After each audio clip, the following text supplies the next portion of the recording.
मैं जयकृष्ण गोस्वामी कौवा और कौवन का कहानी सुनाने के लिए जा रहा हूँ। एक राज्य में एक कौवा और एक कौवन रहता था। कौवा कौवन दोनों उस राज्य में बहुत सुखी संपन्न जीवन व्यतीत करता था और दोनों पति पत्नी बड़े ऐश से रहता था। कुछ देर के बाद उस राज्य में अकाल पड़ गया। अकाल पड़ने के बाद कौवन ने कौवा से बोला, ए पतिदेव, इस राज्य में तो अकाल पड़ गया, तुम इस राज्य को छोड़ करके दूसरे राज्य जाओ और कुछ कमा करके लाओ जो आपका बच्चा पाला पोसा जाएगा। कौवा ने बोला, ठीक है, मैं ऐसा ही करूँगा। और कौवा ने कौवन का बात को मान करके वो एक राज्य से दूसरे राज्य चला गया। कौवन उसी राज्य में भूखा दुखा रह करके अपने बच्चे का पालन पोषण किया और कौवा दूसरे राज्य चला गया। वो खूब खा पी करके मोटा तागड़ा हो करके कुछ दिन के बाद वापस लौट के आया। तो कौवन ने कौवा से बोला, हे पतिदेव, आप जो इतने दिन प्रदेश कमाने के लिए गए तो आप क्या कमा के लाए? बोला, हे प्यारी, मैं क्या बताऊं, मैं जिस राज कमाने के लिए गया उस राज में कमाई नहीं हुआ। मैंने जो भी कमाया वो मैंने खा गया। अब मैं तो खाली हाथ लौट के आया। बोला, कोई बात नहीं, मैं तो इसी नगर में जूठा कुठा खा करके काम कर करके आपके बच्चे को पाल पोस करके सियान किया। खैर, आप भी रहिए और आप भी इसी राज में कमाइए। एक दिन की बात है, कौवा और कौवन में दोनों में लड़ाई हो गया।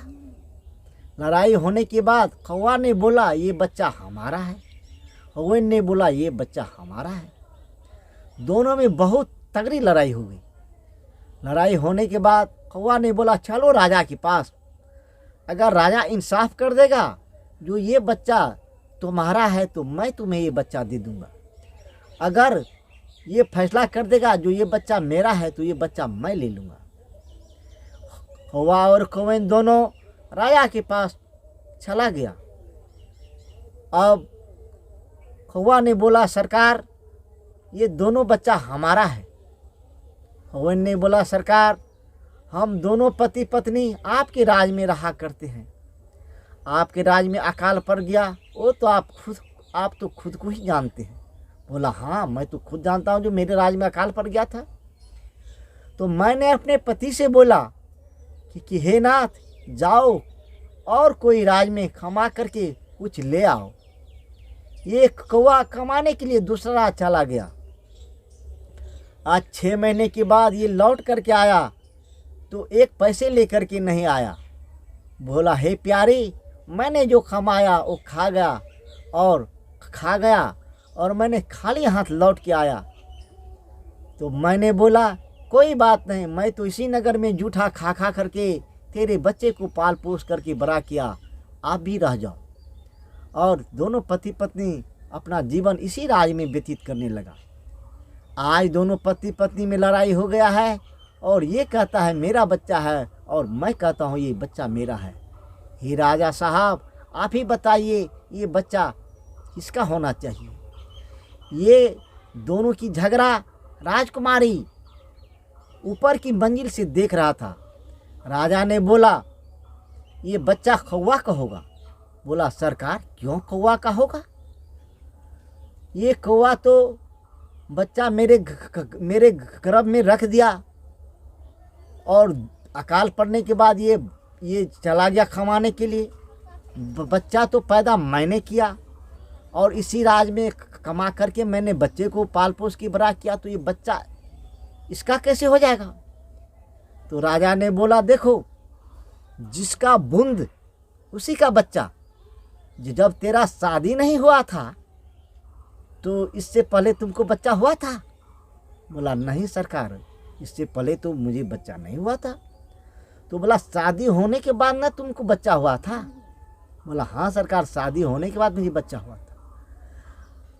तो कौवन ने बोला राजा से, राजा साहब आप एक बात बताइए, जब कौवा का शादी मेरे साथ हुआ तो हमको बच्चा हुआ, और मेरे साथ जब कौवा का शादी हुआ तब न कौवा को मतलब बच्चा हुआ, तब ना बच्चा का बूंद हुआ, मेरे साथ संभोग किया तब ना उसका बच्चा हुआ। बोला इतने मलाल को छोड़ो, बच्चा मर्द का होता है, औरत का नहीं होता है। इस फैसला को जान करके हुवैन वहीं अपना सिर पटक पटक करके मर गया, और कौवा ने दोनों बच्चा को लेकर के अपने घोंसले में चला गया। अब राजकुमारी से ये इंसाफ देखा नहीं गया।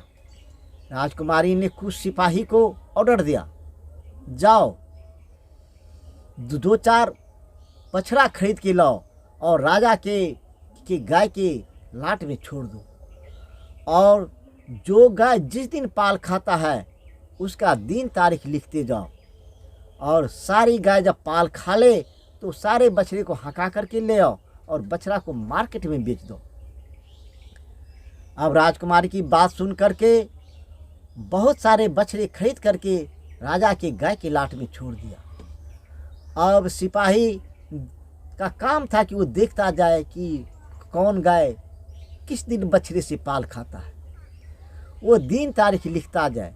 लिखते लिखते सारा गाय जब ने पाल खा लिया तो सारे बछड़े को हका करके मार्केट में बेच दिया। अब दोनों सिपाही को ऑर्डर दिया, देखो जो गाय बच्चा दे दे उस गाय का बच्चा उठा करके मेरे राज में रखा करो। अब गाय बच्चा देने लगा, धीरे धीरे बच्चा उठा करके राजकुमारी अपने राज में रखने लगा। रखते रखते राजा को इस बात का पता चला कि गाय बच्चा देता है तो राजकुमारी अपने राज में क्यों रखता है। एक दिन राजा ने राजकुमारी को बुलाया। राजकुमारी को बुलाया तो राजकुमारी ने बोला, हे राजा, आप ही ने फैसला किए थे कि बच्चा मर्द का होता है, बच्चा औरत का नहीं होता है, तो मैंने तो बछड़ा खरीद करके आपके गाय की लाट में दिया था, और जो भी गाय मेरे बछड़े से पाल खाया वो मैं अपना बच्चा ले लिया, तो आपको इसमें क्या आपत्ति है, अपने गाय को आप ले जाइए। बोला, हे राजकुमारी, ऐसा नहीं होता है, ये गाय बच्चा दिया तो बच्चे के साथ साथ गाय रहेगा तब ना उसका दूध निकलेगा, तब ना बच्चा जवान होगा, ये तो गाय का बछड़ा होगा। बोला, नहीं, आप ही ने न्याय किया है। अब इतने बात को जान करके उसी राज्य में एक सेठ का लड़का रहता था। बोला, ओ, इस लड़की से मैं शादी करूँगा, और शादी करने के बाद देखूँगा जो इस लड़की को कितना बुद्धि है। वो सेठ का लड़का आया और राजा से बोला, ए राजा साहब, इस लड़की से शादी मैं करूँगा। अब सेठ गुस्से के मारे उस लड़की का शादी उस सेठ के लड़के से कर दिया। सेठ के लड़के से शादी करने के बाद सेठ का लड़का उस लड़की को अपने घर ले गया और 500 खाजा गिन करके एक कमरे में दे दिया और 1 बाल्टी पानी दे दिया और घर में उसे बंद कर दिया। बंद करने के बाद 8 रोज तक उसे खाना पीना कुछ नहीं दिया। लड़की ने सोचा, अरे इस घर में तो कुछ खाने पीने का है नहीं, इस घर में मुझे बंद कर दिया, मैं तो मर जाऊंगा। अब लड़की क्या करे, उस 500 खाजा को गिनती करने लगे। गिनती करके उठा करके इस कोने से इस कोने में रख दे, और जो भी खाजा का टुकड़ा झरे वो सारा खा ले और पानी पी ले। एवं प्रकार खाजा का गिनती 500 से 500 ही रह गया और सारा गुंडी राजकुमारी खा गया। 8 रोज के बाद वो सेठ का लड़का ने घर खोला। बोला, ए लड़की, तुम्हारी बुद्धि पढ़ाई की घटा है। बोला, ए मूर्ख सेठ का बेटा, अभी भी बुद्धि उतना ही है जितना कि पहले था। मैं राजकुमारी हूँ और राजकुमारी ही रहूँगा। बोला, तूने खाया क्या? बोला, क्या खाया? मैंने अपने बुद्धि से खाजा का टुकड़ी खाया। वो सेठ का लड़का ने उस खाजा को गिनती किया तो 500 का 500 ही था। वही सेठ का लड़का बोला, धन है हे राजकुमारी, बच्चा औरत का ही होता है, और मर्द मर्द मर्द मर्द को क्या है, वो तो बच्चा पैदा करके औरत के पास छोड़ देता है, और औरत उसे पाल पोस करके जवान करता है तो मर्द बच्चे वाला हो जाता है। ये कहानी समाप्त हो गया। कौवा कोइन की कहानी समाप्त हो गया।